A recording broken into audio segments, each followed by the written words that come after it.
Hi, I'm Marie and this is one of my watercolour tutorials.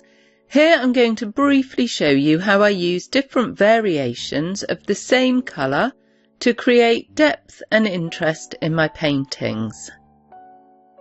So I start off using quinacridone magenta, and to this I add various other colours such as cadmium red deep to really enrich my pink.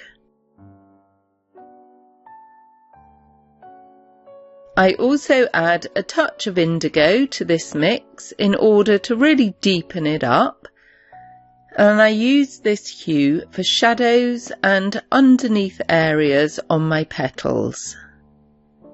I also use a mix of Winsor violet and quinacridone magenta for some of the detailed areas on the petals.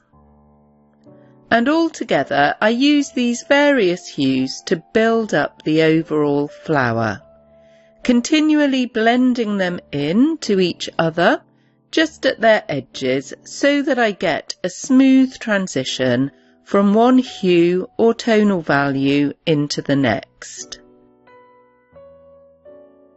Now the reason I use lots of different hues derived from my main colour is to reflect the changing shades created by how the light falls on certain areas of the flower, and also depending on where the petals are situated, whether they're more at the front of your painting or maybe they're sitting just behind other petals that are creating shadows on them.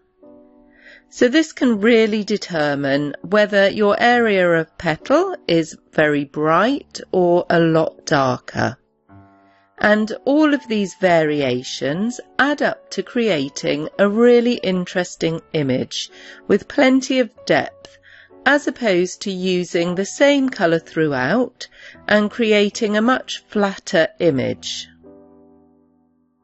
If you find that the colours that you're putting down on your petals differ a little too much from each other, it's not a problem, as once I've finished the painting, I mix up a pink wash and paint over the whole image again, enhancing or enriching areas and also creating colour harmony throughout.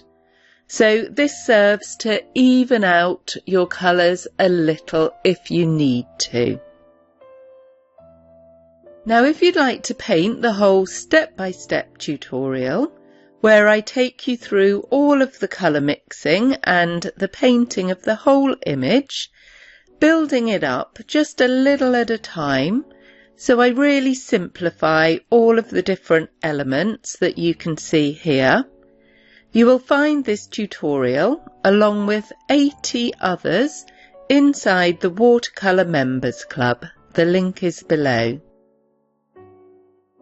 There is also a link for a free tutorial if you would like to give this style of painting a go first.